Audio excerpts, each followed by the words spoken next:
Assalamualaikum warahmatullahi wabarakatuh.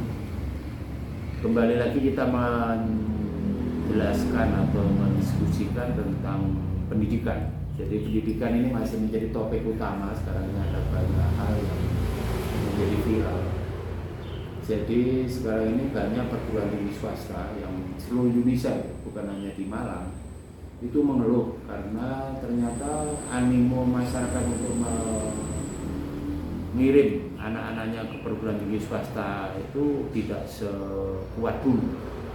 Dulu itu ribuan, kalau ini belum sampai lulus, yang belum sampai pengumuman lulusan SMA sudah banyak pendaftar. Sekarang ini katanya menurun di beberapa perguruan tinggi swasta. Bahkan di Malang ini ada beberapa perguruan tinggi swasta sudah tutup gitu, hampir tutup, bukan tutup ya, karena kekurangan mahasiswa.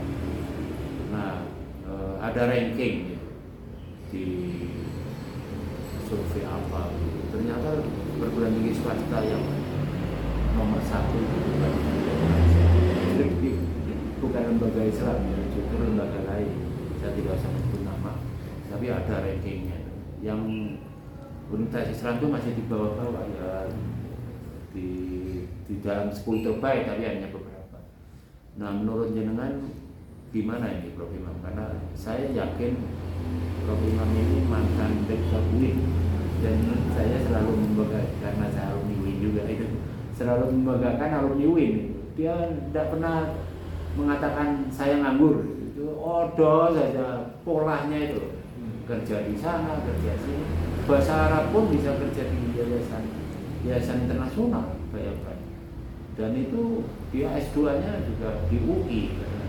Artinya semangat untuk belajar, semangat untuk mengabdi, berkegiatan di masyarakat itu luar biasa. Terus Pundi. Assalamualaikum warahmatullahi wabarakatuh. Wah, ya. Satu hal yang harus diingat ya, dan menjadi perhatian kita itu bahwa dalam kehidupan ini terjadi proses-proses sosial. Kalau kita belajar sosiologi. Nah, proses-proses sosial itu kan di situ ada kompetisi di antara. Jadi masyarakat itu selalu berkompetisi. Dan dalam kompetisi itu siapa yang kuat, siapa yang menang. Siapa yang hebat, itulah yang akan didatangi orang. Nah, dalam berbagai macam kehidupan itu mesti seperti itu. Nah, termasuk juga dalam pendidikan. Kalau masyarakatnya itu belum ngerti pendidikan, kan, yang penting kan di situ ada proses belajar mengajar, ada ujian, ada ijazah, ada wisuda. Tapi orang kan lalu bertanya, setelah wisuda bisa apa? Ya, bisa apa? Lalu bisa apa? Lalu bisa melanjutkan kemana kalau itu melanjutkan? Ada kemauan nggak? Nah, Ada kemauan. lulusan itu lalu hanya sekedar memperoleh selembar ijazah, ya orang lama-lama kan juga tidak mau, Mas Adi. Ya, betul. Orang lama-lama juga tidak mau. Karena itu maka dalam kompetisi ini institusi pendidikan juga harus tahu bagaimana menjadikan lembaganya itu punya kelebihan real. Betul. Bukan hanya kuliahnya cepat lulus, SPP-nya bisa diaksur, bukan begitu gitu kan. Kuliahnya bisa 1 minggu, bukan seperti itu. Tapi setelah punya ijazah itu lalu bisa apa? Iya. Sebab kalau punya ijazah tapi tetap bisa apa-apa, di masyarakat nanti malah menyiksa. Di masyarakat malah dia menjadi menderita sendiri kalau dia tidak punya apa-apa. Oh, saya ini sudah bergelar master, kok nyatanya seperti ini. Saya bergelar doktor, kok saya masih seperti ini. Jadi dengan master, dengan doktornya itu malah membatasi diri untuk bergaul. Karena itu maka lama-lama orang seperti ini juga tidak menarik. Nah, karena itulah maka jangan hanya formalnya, tapi esensinya. Esensinya itu lalu setelah punya ijazah itu bisa apa kan itu kan.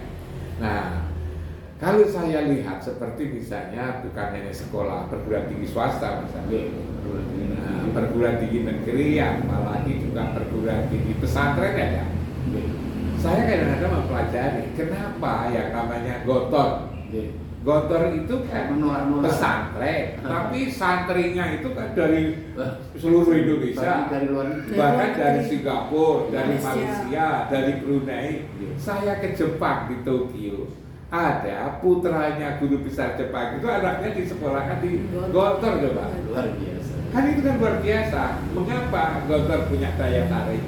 Karena lulusan Gontor itu memang dilihat punya kelebihan. Dia bisa berbahasa Arab, dia berbahasa Inggris kan, dia bisa berorganisasi, dia mandiri. Ciri-ciri inilah yang dilihat oleh masyarakat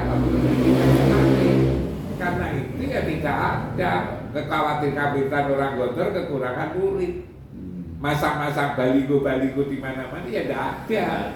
Karena lulusannya itu sendiri sudah menjadi baligo, sudah menjadi poster, seperti itu. Seharusnya Iya. Bahkan karena itulah saya waktu saya menjadi rektor satu ya di Muhammadiyah, kan pernah Mas Awif tahu saya jadi rektor Muhammadiyah. Waktu itu yang paling sedikit jumlah peminat itu kan FAI Mas Awif. betul.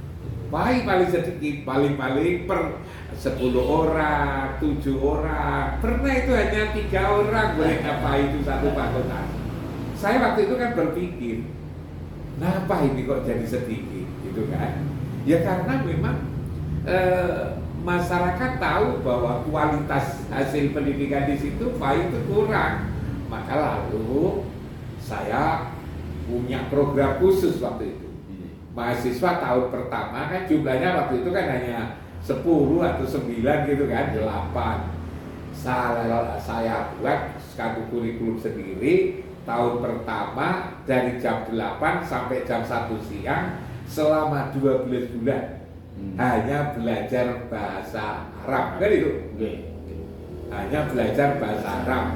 Lalu tahun kedua baru ada mata pelajaran bahasanya fikih, tauhid, akhlak, akidah, tas akhlak, lalu ilmu-ilmu modern pendidikan dan macam-macam itu. Tapi semua mata pelajaran, mata kuliah harus disampaikan dengan pakai bahasa Arab. Paper, bahkan skripsi pakai bahasa Arab. Akhirnya FAI dikenal waktu itu mahasiswanya bisa menulis dan ngomong bahasa Arab. Apa yang terjadi kemudian? Jumlahnya itu kan meningkat. Dari 8 menjadi 20, dari 40, dari menjadi 2 kelas. Kan begitu dulu itu. Kenapa menjadi daya tarik? Karena memang kampus itu bisa membisahkan, mampu membisahkan bahasa Arab kan itu kan. Lalu di fakultas-fakultas yang lain waktu itu saya buat lembaga bahasa pembekalan bahasa Inggris kan itu waktu itu. Bahasa Inggris, semua fakultas lain bahasa Inggris. Sehingga lalu dia fakultas-fakultas itu masih duluan bisa berbahasa Inggris. Yang agama bisa berbahasa Arab, yang umum bisa berbahasa Inggris. Coba ini saja, ada kelebihan. Sederhana sekali. Sederhana sekali. Kalau fakultas itu bisa membisahkan bahasa Inggris dan bahasa Arab, lalu sekarang ditambah bahasa Mandarin. Iya, betul. Itu kan? Harus. Kalau kampus itu lulusannya bisa bahasa Arab, bisa bahasa Inggris, bisa bahasa Mandarin, otomatis mereka akan tertarik. Dan kalau sudah bisa bahasa ini, bahasa itu kan pintu, Mas. Pintu untuk memperkaya keilmuan ini. Kan tidak mungkin kita belajar agama tanpa bahasa Arab, belajar ilmu sains, teknologi modern tanpa bahasa Inggris, belajar tentang bagaimana bisnis baik dengan Cina tidak pakai bahasa Mandarin. Kalau ini saja dikembangkan, itu bisa menang. Jadi kampus-kampus itu harus punya sesuatu yang dinilai lebih, dan yang lebih itu adalah kebutuhan real masyarakat. Contohnya yang Gontor itu. Contohnya ketika saya jadi rektor 1 di Muhammadiyah ya FAI itu. Sehingga FAI mahasiswanya menjadi banyak. Bahkan saya ingat waktu itu Pak Safi'i Ma'arif saja kan ceramah di Malaysia bahwa di Indonesia itu perguruan tinggi Muhammadiyah sudah bisa membisahkan bahasa Arab, kuliahnya pakai bahasa Arab, skripsi paper pakai bahasa Arab. Apa akibatnya? Kan banyak anak Malaysia datang ke sini. Iya. Jadi tidak saja orang Malang, orang Jawa Timur, orang Malaysia aja belajar ke sini karena di Muhammadiyah Malang itu waktu itu berhasil membisahkan bahasa Arab. Coba kalau ditambah dengan bahasa Inggris, Luar biasa. dengan itu, ya luar biasa. Sekarang ini yang Waktu mati di UIN mungkin rektor di UIN itu saya Tapi menjadi wajib bahasa rektor, Arab malah itu. semua saya wajibkan belajar bahasa Arab 5 jam. Semua fakultas, semua mahasiswa jurusan apapun harus belajar bahasa Arab 5 jam setiap hari selama 12 bulan. Saya asramakan, yang asrama itu namanya Ma'had. Mulai dari jam 2 sampai jam 8 malam belajar bahasa Arab. Akhirnya anak-anak itu bisa berbahasa Arab, gitu kan? Bisa menulis Arab, bisa otomatis kan bisa memahami Al-Quran. Akhirnya orang tua itu lalu juga jadi senang, punya bangga. Dia jurusan biologi tapi bisa bahasa Arab, bahasa Inggris. termasuk Prof. Enam itu ya. Iya, ya seperti itu. Jadi sebetulnya kalau mau jadi jangan hanya terpaku kurikulumnya seperti ini. Lah kurikulum itu kan apa tuh? Itu kan hanya sekedar apa namanya garis besar apa yang diajarkan. Tapi bagaimana setelah dia diterapkan kurikulum itu bisa pinter enggak? Nah pinter itu juga harus bisa ditunjukkan pinternya di bidang apa. Misalnya ada orang yang kelebihannya di sini sejarah. Lah kalau kelebihannya sejarah siapa yang kemudian yang merasakan dunia orang itu bahasa ini kalau menurut saya Mas Habib. Coba misalnya kampus ya, rektornya mengatakan bahwa kan dia sampai kan pernah belajar di Amerika, Mas Habib, di Amerika, di Australia, di kampus-kampus itu kan ada ketentuan. Boleh masuk kampus ini kalau totalnya 550, gitu kan? Kalau Harvard itu 630. Dan tidak boleh kan dititip-titip kan? Nggak boleh. Tidak ada titip-titip itu kan tidak ada, tes resmi. Otomatis lalu produknya kan juga menjadi bagus Mas Habib ini. Lah kita kan enggak. Kita ini kadang-kadang yang penting sudah kuliah 16 kali, sudah mengikuti final test, paper-paper sudah dibuat. Tentang setelah kuliah 16 kali bisa apa, tidak pernah menjadi perhatian. Betul. Lalu diwisuda, Ya. setelah diwisuda ternyata masih bingung. Akhirnya lalu kampus-kampus bisa melahirkan orang-orang bingung. Betul. Nah, kalau melahirkan orang bingung, lalu kepingin bertahan di zaman modern, ya mati otomatis itu mati. Karena itu Betul. maka menjadi rektor itu harus bisa menangkap kebutuhan masyarakat itu apa sebetulnya. Keberadaan kampus itu untuk melayani masyarakat. Kalau kebutuhan kampus tidak bisa melahirkan orang-orang yang bisa memenuhi kebutuhan masyarakat, ya otomatis mati. Iya betul Bro. Di mana-mana saja yang katakan kompetisi itu. Nanti tidak negeri, tidak swasta. Yang negeri misalnya sekarang dikenal sebagai lembaga yang masih diminati mahasiswa, sehingga menerima mahasiswa sebanyak-banyaknya. Nanti jangan dikira itu tidak ada resiko. Lama-lama jenuh. Kalau itu jumlah yang diterima banyak-banyak, itu Kualitas. mempertahankan kualitas juga Susah. Kalau kualitasnya kurang, nanti masyarakat tidak percaya. Kalau masyarakat tidak percaya, suatu saat juga orang tidak mau nyekolahkan situ, lalu mati kan gitu. Sementara itu perguruan tinggi swasta karena tidak punya kelebihan-kelebihan, ya kekurangan murid, kekurangan biaya mah tidak bisa hidup juga mati. Sehingga bisa jadi perguruan tinggi nanti akan mati bersama-sama. Yang satu mati karena jumlahnya terlalu banyak sehingga mengabaikan mutu, yang satu mati karena tidak punya murid, mati bersama-sama. Ini memang harus harus dipikirkan sekarang ini gimana kita ini, apalagi berpikir bangsa ke depan ini bersaing kan. Kita transportasi informasi yang dunia semakin sempit kayak gini, persaingan juga semakin keras. Kalau persaingan semakin keras, maka tatkala kita ingin menang, kita juga harus kampus-kampus melahirkan orang-orang yang hebat, yang bisa sabung ya, Jadu ya, sabuk, disabuk dengan jagoan-jagoan, bersabuk dengan orang-orang lain, negara-negara lain. Betul. Kalau enggak ya kita itu nanti akan jadi buruh ya, jadi babu ya, Iya, kata-katanya betul. di negeri sendiri. Betul. Menjadi babu begini bukan karena dibabukan oleh orang-orang Karena dari untungnya negara di- lain ya, karena kita tidak mampu mendidik bangsa ini Menjadi secara unggul. berkualitas Iya, jadi betul. unggul. Ya mesti. Nah itu kan, jangan menyalahkan siapa-siapa, yang menyalahkan dirinya sendiri kalau menurut saya. Iya. Saya pernah punya program AJJ Prof. Imam dari Australia, mahasiswa Australia dikirim ke UMM. Itu luar biasa, alumninya itu kerja di mana-mana, padahal dia jurusan sosial katanya, tapi ada yang hukum. Saya tanya, kamu kok bisa kerja di situ? Iyalah, saya di perusahaan. Kalau saya itu pengalaman waktu di UMM, ya, begitu. Pengalaman apa ya? Loh, saya kan meneliti di perusahaan. Ya. Jadi artinya seharusnya punya keahlian itu. Jadi Ya di keahlian. masyarakat itu kan membutuhkan ya, kebutuhannya kan beraneka ragam. Iya. Siapa saja yang bisa memenuhi kebutuhan itu, dia akan dibutuhkan. Tapi kalau seseorang walaupun gelarnya panjang di depan maupun di belakang, Nggak punya kualitas. kalau tidak punya kualitas, siapa yang mau bayari orang yang tidak mampu memberi apa-apa? Karena itu memang perguruan tinggi itu Harus memberikan. itu ya, di dunia ini dunia makin sempit. Ketika dunia makin sempit kan itu mas, Iya. komunikasi itu kan makin lancar. Iya. Kalau dulu zaman saya kecil bisa bahasa Jawa aja sudah bisa hidup mas Abid. Tapi setelah lalu agak maju kan saya tidak cukup bahasa Jawa, tapi harus bisa bahasa Indonesia. Gitu kan? Iya. Sekarang ini dunia lebih sempit lagi, tidak cukup bahasa Indonesia, saya harus bisa bahasa Inggris.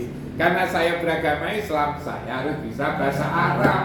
Sekarang Cina itu kemana-mana kan, di mana-mana Iya, ada harus bisa bahasa Cina. Iya, betul. Kan seperti itu aja sebetulnya, sederhana. Sederhana. Pertanyaannya adalah perguruan tinggi itu mampu enggak menjadikan orang bisa berbahasa Inggris, bisa berbahasa Arab, bisa bahasa Mandarin. Kalau ini saja gagal, ngomong hebat-hebat di mana mau ngomongnya gagal. Setuju, Rob. Ya tidak Justru mungkin. ada- Ngomongnya saja gagal. Katakanlah misalnya lulusan dari kampus ini hebat, ya kan?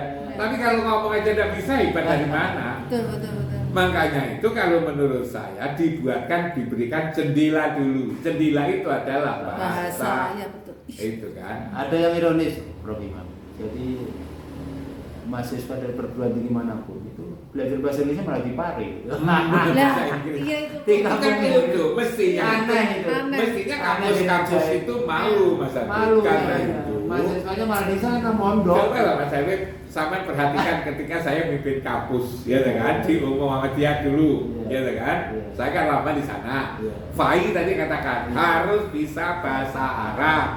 Agar bisa bahasa Arab, maka saya buat keputusan dari jam 7 sampai jam 1 hanya belajar bahasa Arab pada tahun pertama. Tahun kedua semua mata kuliah disampaikan pakai bahasa Arab. Keren. Kan itu kan, paper skripsi pakai bahasa Arab. Orang lalu mendengar, kan kepengen sekolah di situ.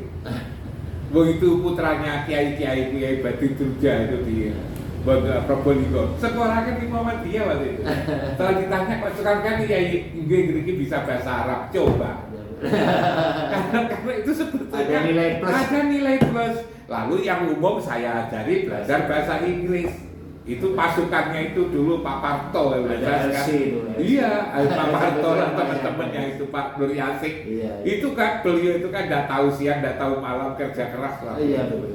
Itu akhirnya lalu anak-anak bisa berbahasa Inggris, bisa berbahasa Arab yang baik. Jangan. Sekarang ditambah lagi, bebannya tambah berat karena dunia makin sempit. Bahasa Bahasa Mandarin. Mandarin. IT Iya. itu sebetulnya anak-anak itu bisa Bisa belajar sebelah sendiri. mandiri, Oh, iya. sekarang ini loh Mas Habib, Bahasa. tetangga saya ini, Iya iya. tetangga saya ini yang utara sungai itu loh, anaknya Mas Haryanto, tidak betah sekolah.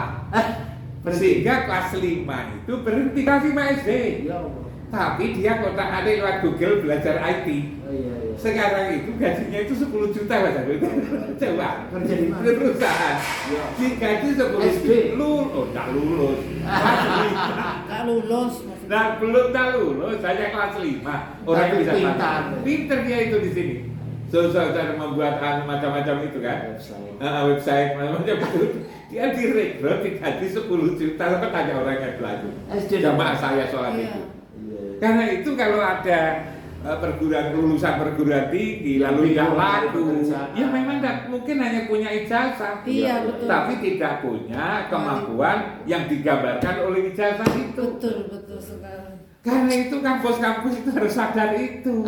Kalau sadar itu coba misalnya, Mas Habib misalnya memimpin perguruan tinggi. Sekarang ini misalnya, Mas Habib jadi rektor. Lalu lulusannya itu bisa bahasa Arab, bisa bahasa Inggris, bisa bahasa Mandarin. Apa lalu sampean takut kalau kekurangan murid? Ya enggak. Sampean mereka akan bersaing mereka. Maka sampean akan menjadi sampean tarif lebih mahal pun juga mau.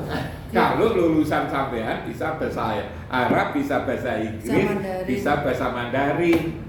Untuk komunikasi soal agama bahasa Arab kan ya. Untuk bekal internasional bahasa Inggris, untuk urusan-urusan ekonomi bahasa Mandarin, ya selesai. Nanti yang lain itu dilatih. Ya, Nurjati itu bahasa Mandarin udah wajib. Iya sudah dikirim ke sana. Ya seperti itu kan dia kan juga tidak takut kalau kekurangan murid gitu kan. Alumninya dikirim ke sana. Tidak takut. Prof. Tidak takut karena itu kemampuan rektornya pimpinan perguruan tinggi itu berani dah. Kalau saya waktu jadi rektor UIN itu, saya berani. Kamu harus belajar bahasa Arab dari jam 2 sampai jam 8 malam, 5 jam. Untuk apa? Karena ini perguruan tinggi Islam yang kita harus mempunyai pemahaman agama lebih daripada yang lain. Agar kita bisa pahami agama, maka kita harus bisa bahasa Arab. Maka lalu saya buat keputusan itu. Saya carikan uang untuk membiayai. Saya datang ke Sudan sana untuk minta bantuan Presiden Basir itu dulu. Saya dapat 5 guru besar dari sana itu. Saya buka lalu S2 bahasa Arab, S3 bahasa Arab. Yang buka pertama kali jurusan bahasa Arab S2 dan S3 itu malah ini. Artinya diikuti yang lain-lain. Karena itu memang rektor itu menurut iman saya harus ada keberanian untuk kemampuan untuk melihat tantangan masa depan, lalu bagaimana memenuhi tuntutan masa depan itu. Betul. Kalau itu bisa dilakukan, ya nggak khawatir kekurangan murid. Tapi kalau hanya sekedar bisa wisuda, setelah diwisuda lulusannya bingung, gitu kan? Siapa yang mau bayarin? Orang yang bisa melahirkan orang bingung. Orang bingung ya. Bagus ini. Karena begini loh Prof Imam, jadi kuliah itu kan 4 tahun minimal, itu kan biayanya besar, apalagi yang kos. Terus kemudian kalau setelah itu lulus terus nganggur, itu kan pusing juga orang tua. Iya, karena itulah maka kita itu harus tahu bahwa kita dipercaya oleh masyarakat untuk meminterkan putra putrinya masyarakat yang sudah mempercayakan ke kampus kita ini. Jadi jangan hanya sekedar syarat rukunnya terpenuhi, syariatnya gitu loh, tapi harus hakikatnya sampai kepada makrifat. Makrifat itu ya. Padahal alumni yang hebat itu kuat sekali, menarik. Saya punya teman dari Banyuwangi, karena kakaknya itu kerja di perusahaan dari ekonomi bisnis. Akhirnya adiknya itu 4 itu disekolahkan di sini semua. Nggak usah jauh-jauh Mas Habib. Di UIN Malang dulu waktu saya pimpin gitu ya kan. Itu kan apa namanya? Setelah kakaknya itu berkuliah di situ, ketika pulang kok lalu bisa ngaji kepada orang tua, ketika datang kok mesti salaman dulu, ketika pulang juga salaman dulu, lalu kemudian tawadhu. Adik-adiknya kan sekolahkan di situ semua. Nggak usah promosi. Nggak usah promosi. Promosinya ya hasil itu. Hasil itu sudah sebuah promosi kalau menurut iman saya. Matur nuwun sangat Nggih, Mas. Mudah-mudahan ini ada revolusi apa ya, kebijakan di kampus-kampus itu, sehingga tidak merasa kekurangan mahasiswa. Dan sekarang sebetulnya kan disebut oleh Pak Menteri ada kampus merdeka. Oh iya, merdeka. Kalau sudah merdeka belajar itu artinya rektor kan diberi peluang untuk buat untuk kebijakan mengambil baru. kebijakan yang sesuai dengan tantangan Betul. zamannya. Matur nuwun sangat. Assalamualaikum warahmatullahi wabarakatuh.